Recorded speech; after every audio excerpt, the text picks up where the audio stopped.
গত ২৪ ঘন্টায় গাজা জুড়ে ইসরায়েলি হামলায় প্রায় ১০০ ফিলিস্তিনি নিহত হয়েছে। নিহতদের বেশিরভাগই খাবারের সন্ধানে বাড়ির বাইরে গিয়ে হামলায় মারা যায়। গত ২ মাস ধরে ইসরায়েলি বাহিনী গাজায় কোনো ত্রাণ সামগ্রী প্রবেশ করতে দিচ্ছে না, ফলে গাজাবাসীর দুর্ভোগে যোগ হয়েছে নতুন মাত্রা। অন্যদিকে গাজায় যুদ্ধবিরতির বিষয়ে হামাসের প্রতিনিধি দল মিশরের কর্মকর্তাদের সঙ্গে বৈঠক করতে কায়রো পৌঁছেছেন। বিস্তারিত জানাচ্ছেন কাজী শাহরিন।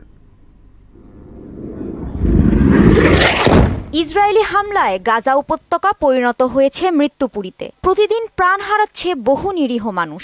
গাজা উপত্যকার উত্তরাঞ্চলীয় ২ শহর বেইত লাহিয়া এবং জাবালিয়ায় গত ২৪ ঘন্টায় ইসরায়েলের প্রতিরক্ষা বাহিনীর ব্যাপক বিমান হামলায় নিহত হয়েছেন অন্তত ১০০ জন।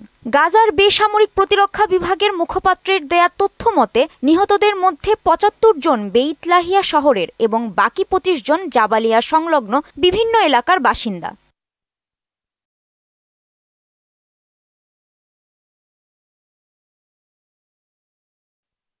গাজায় স্থানীয়দের নিজ বাসস্থান ছেড়ে মানবেতর দিন কাটাতে হচ্ছে শরণার্থী শিবিরে। সেখানে খাদ্য ও বিশুদ্ধ পানির যোগান পাওয়া তাদের জন্য দুষ্কর। গাজার বেসামরিক প্রতিরক্ষা বিভাগের মুখপাত্র জানান, প্রায় ২ মাস ধরে উত্তর গাজায় ত্রাণ প্রবেশ করতে দিচ্ছে না ইসরায়েল। ইতোমধ্যে সেখানে দেখা দিয়েছে দুর্ভিক্ষ, গণহত্যা, খাদ্যাভাব এবং লাগাতার হামলায় ভয়াবহ পরিস্থিতি পার করছেন উত্তর গাজার বাসিন্দারা।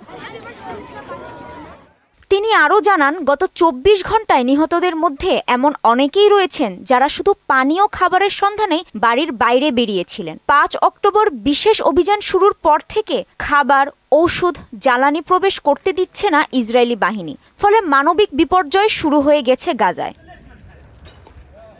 অন্যদিকে গাজা উপত্যকায় সম্ভাব্য যুদ্ধবিরতির বিষয়ে আলোচনা করতে ফিলিস্তিনের স্বাধীনতাকামী সশস্ত্র সংগঠন হামাসের প্রতিনিধিরা কায়রো গিয়েছেন মিশরের কর্মকর্তাদের সঙ্গে বৈঠক করতে।